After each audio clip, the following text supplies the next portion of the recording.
Annyeonghaseyo 여러분, 싱시레문 Dion입니다. Hari ini spesial banget karena saya Dion Setia Dinata, orang Sunda asal Korea, akan mengajak Anda semua untuk ngecek fakta di balik hoax yang beredar di sekeliling kita. Nah sekarang ini spesial banget karena saya ditemenin, nggak sendiri, yaitu sama Oma. Annyeonghaseyo. Annyeonghaseyo. Haraso. Oke, ini ngenalin buat ke teman-teman semua yang di rumah. Coba Oma nyanyi dikit aja. Moya nage bari cingogo kembae dari rompok. Aigo, ternyata mirip banget ya sama Korea. Padahal itu bahasa Sunda. Ngomong-ngomong lirik yang dinyanyiin sama Oma tadi itu berhubungan dengan moyan atau berjemur. Nah, teman-teman, banyak informasi yang salah seputar virus corona dan juga efek dari vaksin. Nah, di sini bener nggak sih? Kita cari tahu kebenarannya, oke? Teman-teman, tahu kan sinar matahari di jam-jam tertentu itu bagus banget buat tubuh kita. Sama kayak yang tadi Oma nyanyiin dikit, itu ada hubungannya dengan berjemur. Apalagi di zaman pandemi ini, bagus buat imun tubuh kita. Tapi bentar, jangan kelewatan berjemurnya atau nanti kalau bahasa Sundanya kita jadi kadurukan. Jadi apa ya kalau bahasa Inggrisnya, sunburn. Jadi kebakar gitu karena terlalu lama berjemur. Nya, gitu Kang. Banyak loh yang bilang berjemur itu ampuh buat menangkis virus corona yang masuk ke tubuh kita. Jadi semacam tameng gitu Kang. Buat badan kita biar virusnya nggak masuk. Jadi bebas virus deh kalau sering berjemur. Gitu Kang. Nah, ada informasi bahwa virus corona itu bisa mati di bawah sinar matahari ya, Oma. Oh, pantesan ya Kang. Banyak orang yang selama pandemi ini jadi rajin moyan atau rajin berjemur. Atau sengaja berjemur di bawah sinar matahari gitu Kang. Demi mencegah terjangkit virus COVID-19 mungkin ya. Berjemur di bawah sinar matahari memang baik untuk meningkatkan kekebalan tubuh.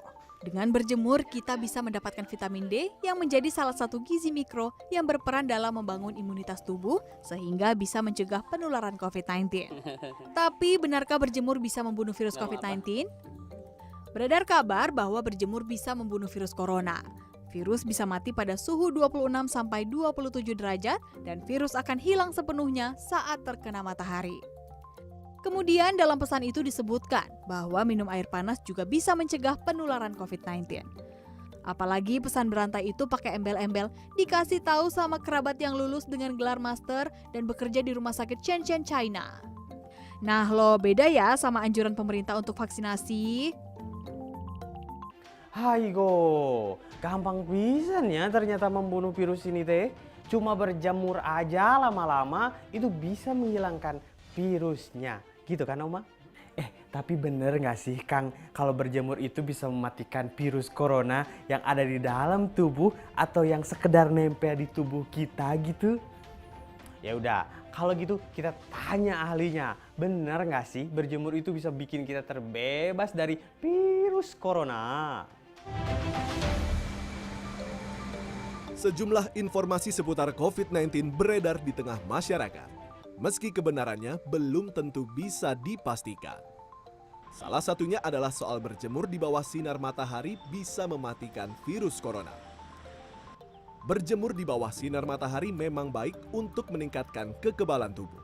Dengan berjemur, kita bisa mendapatkan vitamin D yang menjadi salah satu gizi mikro yang berperan dalam membangun imunitas tubuh sehingga bisa mencegah penularan COVID-19.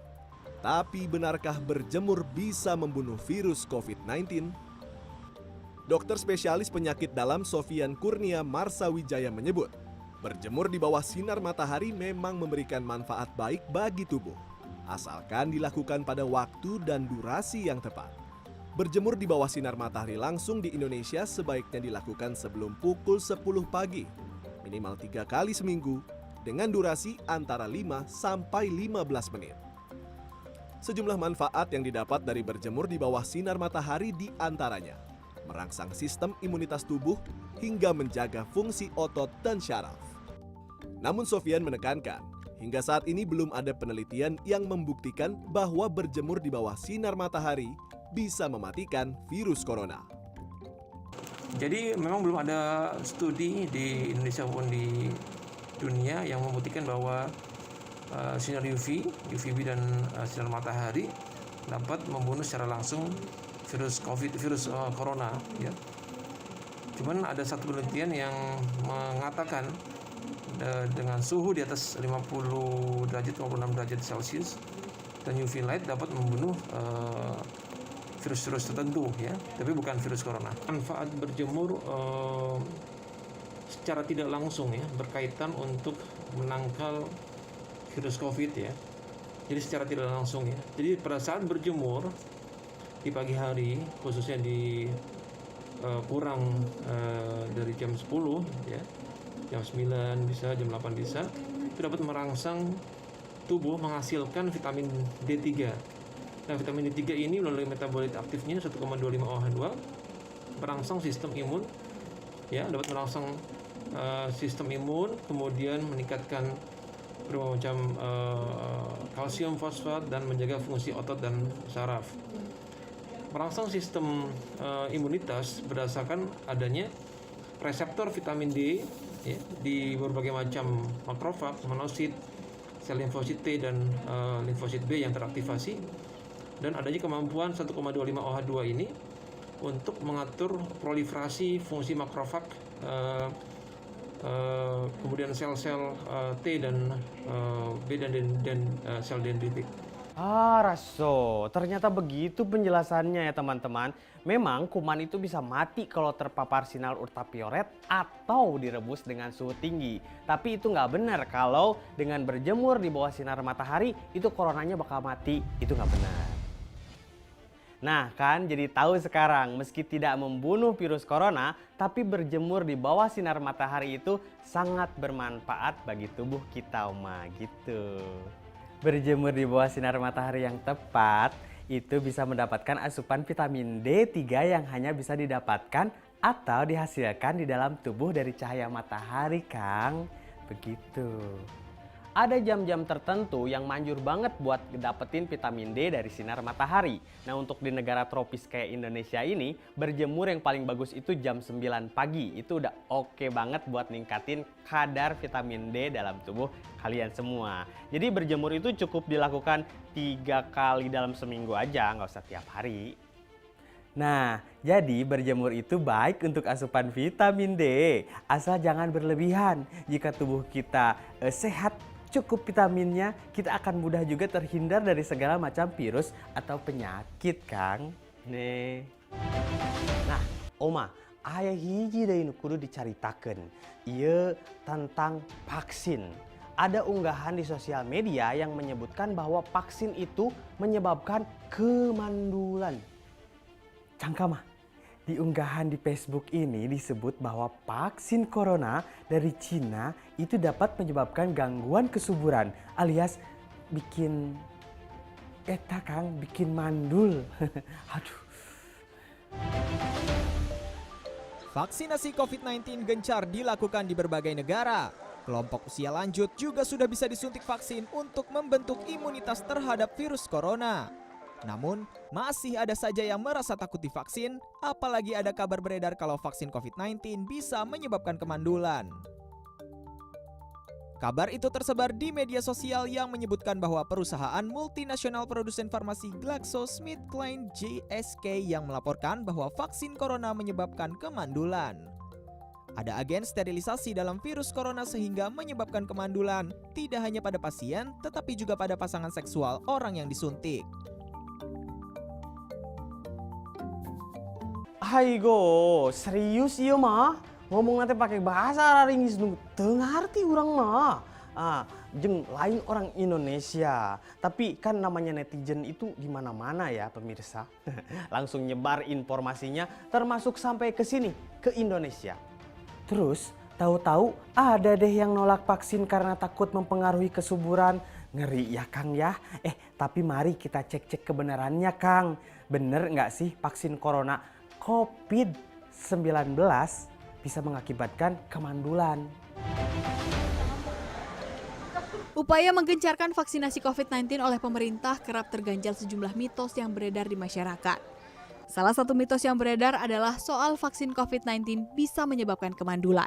Kabar itu tersebar di media sosial yang menyebutkan bahwa perusahaan multinasional produsen farmasi GlaxoSmithKline atau GSK yang melaporkan bahwa vaksin corona menyebabkan kemandulan.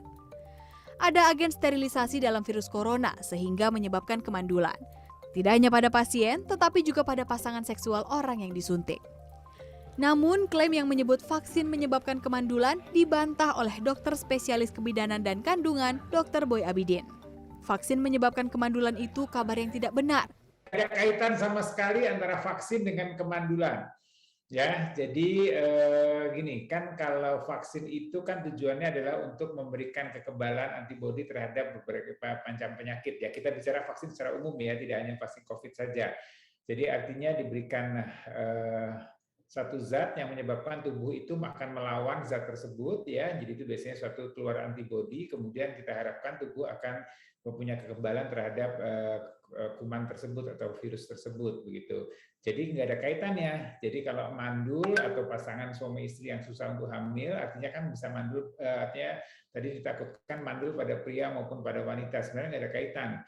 Jadi produksi sperma, produksi sel telur, proses kehamilan di mana adanya pertemuan sel telur, sel sperma di rahim dan segala macam itu sama sekali tidak ada kaitannya. Yang ada kaitannya adalah kalau dia sakit, nah karena nggak divaksin dia sakit, daya tahan tubuhnya turun, ya sakit itu akan mempengaruhi terhadap kesehatan secara umum dan juga terhadap kesehatan kesuburannya. Itu sih ya, jadi sama sekali nggak ada kaitan. Jadi vaksin ini aman saja untuk diberikan. Jadi, tidak ada kaitan antara pemberian vaksin terhadap kemandulan ya.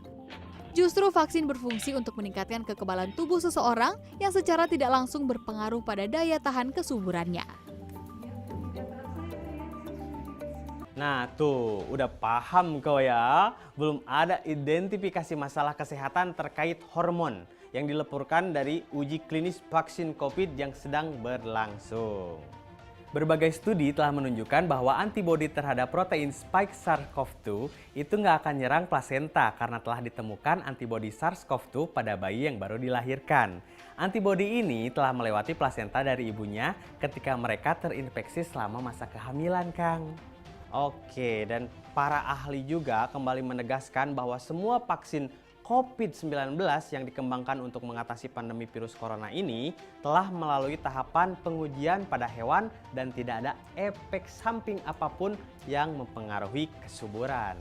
Jadi vaksin COVID-19T bisa membuat kemandulan, itu gerak, itu mah hoax pisan. Informasi terakhir dalam Bener Nggak Sih episode kali ini, beredar kabar kabur bahwa antibiotik bisa mencegah penularan COVID-19. Dalam pesan itu disebutkan 2 biji amoksisilin dicampur ke dalam tandon air bisa mencegah COVID-19, Kang.